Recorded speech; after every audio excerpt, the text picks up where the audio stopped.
Hi everybody, and welcome back to Plastic Models by Regular Dude and part 2 of the Peter Persson tribute build. So where I left off last time was I did the seat, the cockpit, floor, batteries, radio.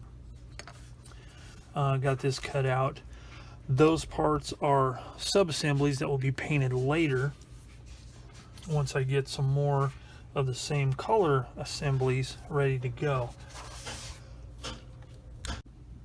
Okay, so from here on out, what I'm going to do is, instead of cutting and cleaning stuff on camera, I'm going to get the parts for a given step, have them ready to go, and just work on the assembly.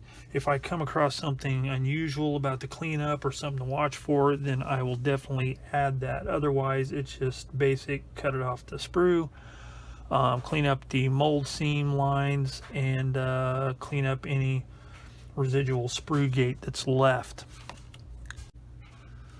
So what I'm going to do is I'm going to go ahead and, since the parts are so different, I'm going to go ahead and cut all the parts for these 11, 12, and 13, and get those ready to go, and so we can do some assembly. Okay, so we've got parts 5, B5, D56, D57 first. So I've got D56 in place. I put that in place, held it in place before I applied any cement just to check it, and it fits like a champ, no problems. So all I have to do is glue this other part here, which is D57, which I've also did a test fit, and it fits nicely. Now I think there is a top and a bottom. So in the illustration here, you can kind of see a little bit of curvature. I'm not sure if that's an optical illusion or not. I think it is an optical illusion, but you might try it both ways just to see if it fits. So I'm going to go ahead and glue this one in place here, like that. Now I could paint these beforehand, but I'm not going to. They're so far back in there that I'm just going to I'll just spray some paint down in there, I think, because once these are together like that, and this is put on top, it's really buried down in there, so you know you can see it. So I think what I am going to do, though, I think I am going to put this together. I'm going to spray this, and I'll paint that part inside of there, and then it'll be ready to go. Okay, so the next part I want to glue on is the front of this radiator piece here. That fits no problems.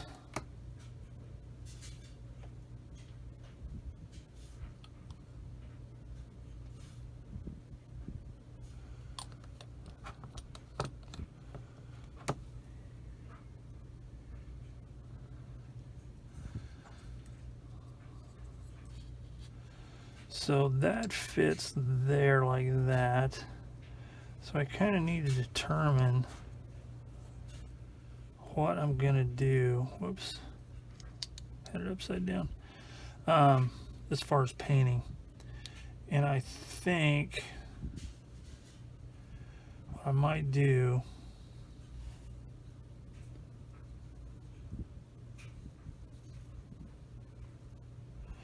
now there's some sinkholes in here, some ejector pin marks there and there, but taking the lazy man's way out, these are going to be underneath the aircraft, and they're not going to be seen. I don't know though. I may fill them up. Let me take a look here and see. I'm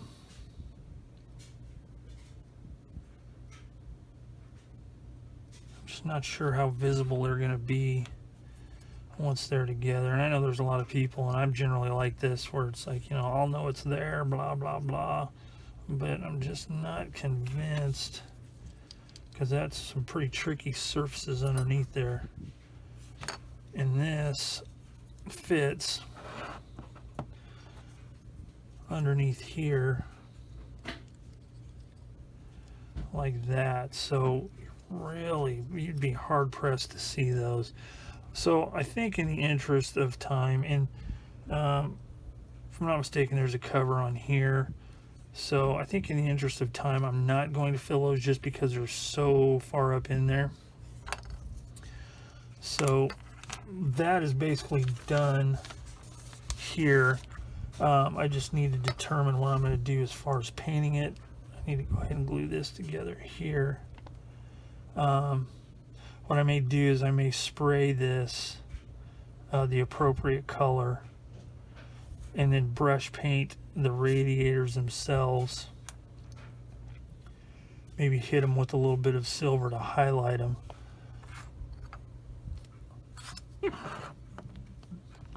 Again, not that you're going to see it, but you know, it wouldn't be too horrible to do it. So I'm going to go ahead and glue these parts together here.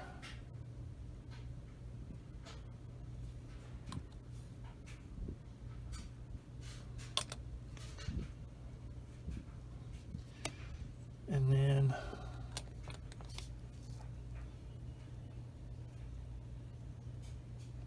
glue that there. Again, as you can see, these parts fit together really well. They look really good.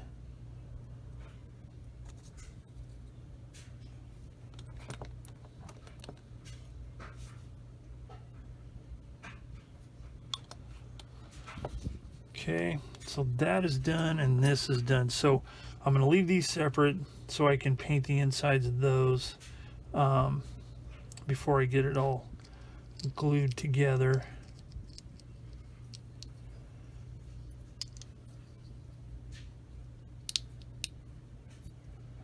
Like that. So we'll set that aside to be ready for paint, and that takes care of steps 11 through 13. So I'm going to go ahead and start looking at this stuff here and see what I want to do. All right, so I'm going to go ahead. I'm not going to put this part in place. I'm going to leave that off for now. I am going to put this in place, and there's 4 contact points, as well as the seam along the edge here. So we'll glue this here.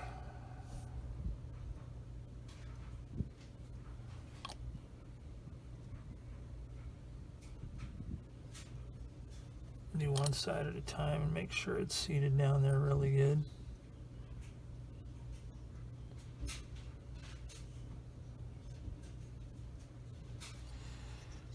We'll flip it around. Do this.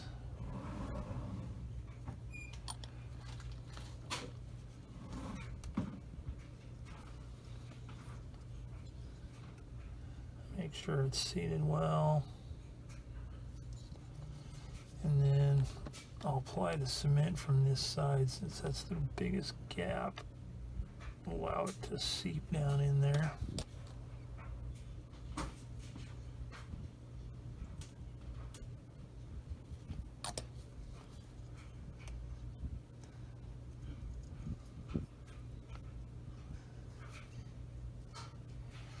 Hold that for a minute and let that dry up good.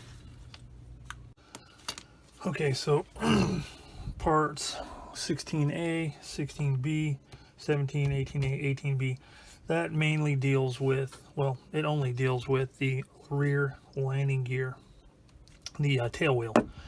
So you have part B10 here, and you have to make a choice. Do you want to gear down or gear up? For gear up, you would trim this tailwheel door off, and you would do likewise on the other side. But I'm doing gear down so it will stay there, so this part doesn't pertain. So again, I'm going to do a little bit of test fitting here and see how it fits, and it looks really good. Yeah, it looks pretty dandy.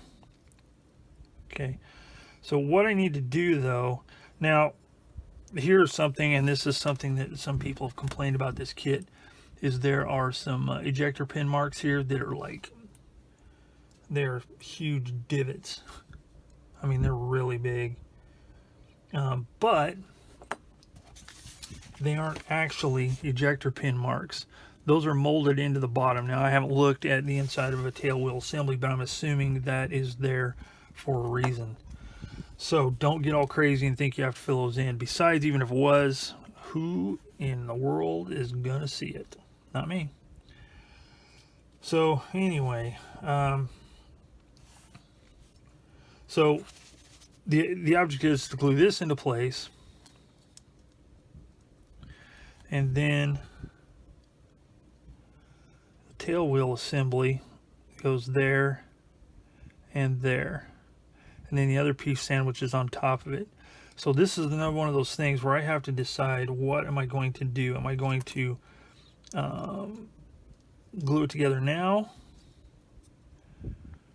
or am I going to paint that inside? That is really tight in there. So I think what I'm going to do is I'm going to leave those off as well, so I can paint inside of here and inside of here, paint this, then I can assemble it all. Because you know, even though you can't see it, I do want it to be the appropriate color. So basically that's ready to go. The parts are prepped, and we're ready to move on to page number 5, which starts with number 19, which is the cockpit sidewall. Okay, so I've got the parts for the both sides of the cockpit walls cut out, and I just want to make some quick notes here while I'm thinking about it. Now, in cutting this part off, this is the tail wheel, so I'm backtracking a little bit, but one thing I did notice, there are some seam lines, some mold lines, but they're very easy to clean up, and they're lined up. So by that I mean that, you know, when the molds are together, they're lined up, not slightly slid like you can see on some manufacturers, especially older kits. So I mean, the future, you know, 20 years down the road, you may get some slippage on this particular kit, but I don't know. So the seam line is right dead center, scrape it off, you got a nice round thing. You don't have kind of an oblong, if you know what I'm talking about. The parts that go on the cockpit walls, they were, I don't know if it was just happenstance or if they actually planned it this way. I'd like to think they planned it, but the sprue attachment points, the sprue gates, are on the bottom of the parts. So like this throttle quadrant or whatever it is, it sits in like this being the top, this being the bottom. This is where it was connected. Cut that off, even though get it cleaned up perfectly, you don't have something weird on the top. Same with this oxygen hose here, or whatever it is. I think it's oxygen hose. The sprue gates were at the bottom, so any damaged detail on this corrugated line is at the bottom instead of the top, so you don't lose that detail and you don't have weird flat spots. Now in a cockpit this size, it doesn't really matter as much anyway, but it's just something to note that it looks like they put some thought in the way they molded this stuff. So that's kind of a cool, kind of a plus for them. So back to construction. So the way it's supposed to work is you're supposed to build up these sides and then attach them to the fuselage halves. And once you get them attached to the fuselage halves, you can put the tails on. And then this vent that goes on the side here, whatever that is. So I'm going to go ahead and cut these two parts out and get those ready, and then discuss what I plan on doing. Okay, so I got all the parts cut off for the left side of the fuselage, and so what I need to do is test fit some parts here. Now this here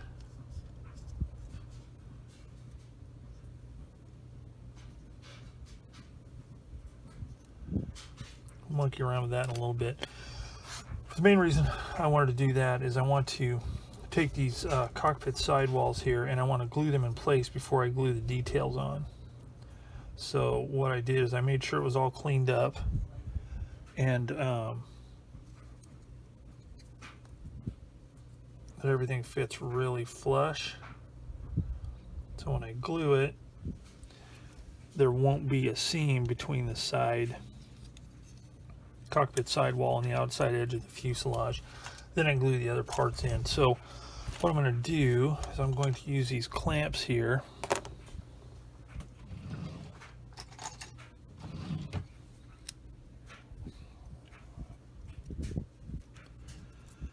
And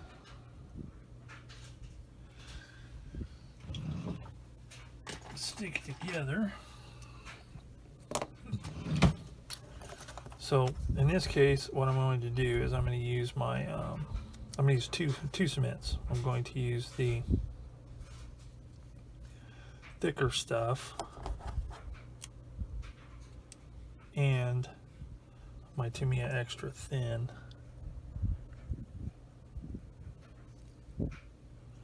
After I make sure all of this is fitting the way I want. So it's not quite right back here, so I'm going to sand just a little bit of that off. Let's see.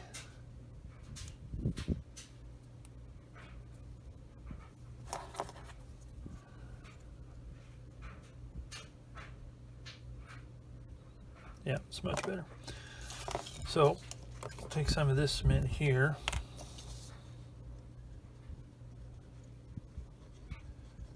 Just put a little bit, not too much.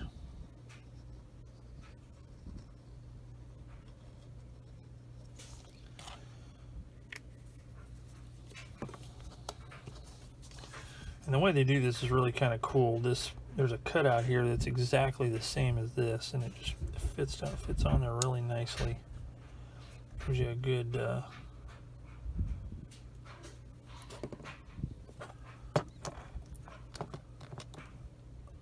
snug fit.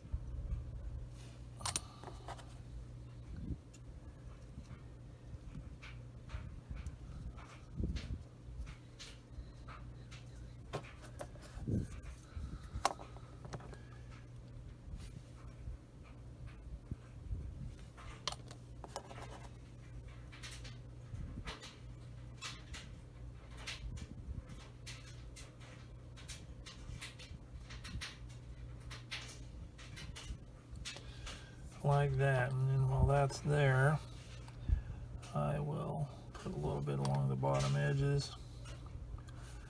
Just make sure it's all looking dandy. Then this part here goes right there.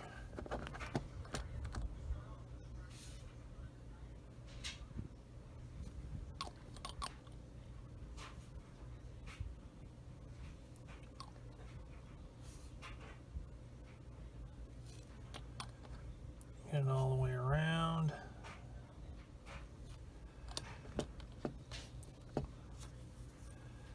Give it a little press with the tweezers.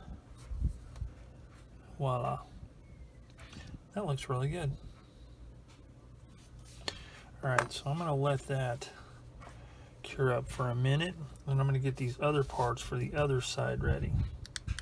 Okay, so before I get too crazy with some of these other parts,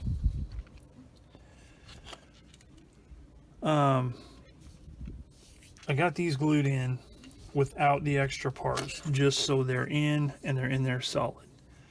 So the next thing I wanted to do before I start gluing stuff together, before I start painting and all that, is I wanted to check the fit of the tail. One of the complaints I've read online is that the joint here where this attaches can be kind of largish. So what I decided to do was test fit it. So I taped this together, had it all lined up, taped it together to hold it. And then starting on this side, I did a test fit here, and it looks pretty good. Okay, and then I did a test fit with this here, like that. Okay, now you can see there's some gaps there, but watch this. Okay, so the fuselage, I test fit that first, made sure it was all fitting like it should. So with that in place, once you put this in here, you can see that the gap is not that bad now. Okay, it was quite a bit more whenever I started. Okay, this side was especially bad. Okay, but as you can see, it's not much larger or deeper than the panel lines surrounding. Okay, so let me tell you what I did. So first off, the instructions tell you to glue half of this on here and the other half on here. Okay, thought about doing that, but then I thought, no, I really don't want to. And here's another reason why, is because these things, and apparently this is the way P51s are, and I did not know this until I did a lot of reading about it. But as you can see, whoops,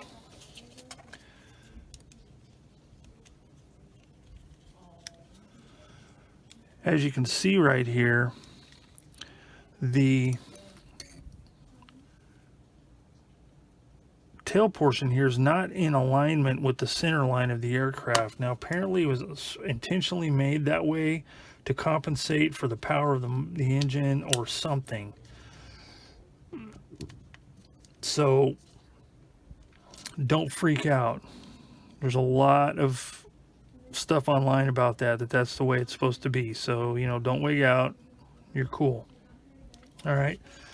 So anyway, got this taped together and got everything ready. So starting with this side, the first thing I did was this edge right here. I knocked it down with a sander all along these inside edges, but I only sanded this back edge. I was careful not to touch this at all, this edge here or this edge here. I just did right there. That way, gave it a bit of chamfer, so when it's in place, it fits a lot better. Okay, so that's what I did on that side. Now I did the same thing on this side. And as you can see, that looks pretty good. Now, the one thing though is it still wasn't quite right. And in looking, all this back here was okay, but this right here was bottomed out on this little ledge right here. This part was bottomed out on there. So using my sander, I knocked this whole edge, this whole edge right here, I knocked that down a little bit, so this flat spot would rest a little flatter on here. Okay, that was what I did on that to get it to sit a little better.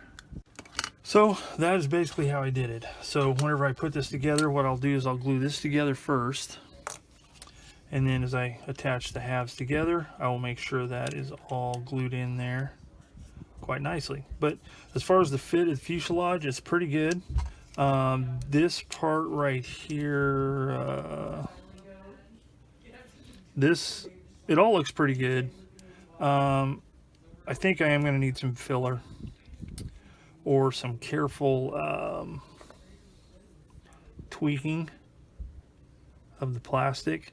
Now when I have the other parts, such as this, whenever it's actually inside, that may level some of that up. But I think I'm going to have to do a little bit of sanding at least, but we'll see on that. So with that, I can now start thinking about painting the inside. Okay, with all that test fitting and the fuselage and all that kind of stuff, I am ready to start my first round of paint, which will be a primer coat first, thin primer coat, and then I will be using XF71 to paint the interior parts.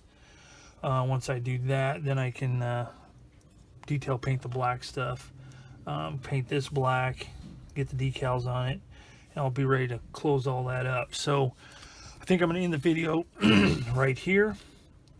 Good place to stop. So next time when I come back, I'll have things masked off that I want masked, have everything ready to go, and I can actually start doing the paint, priming and painting. So as always, thank you for joining me here on Plastic Models by a Regular Dude and the Peter Persson tribute build, the P-51 Mustang by Airfix. And if you have any questions, comments, hints, or tips, or anything like that on this kit, I would appreciate it. So I will see you all later.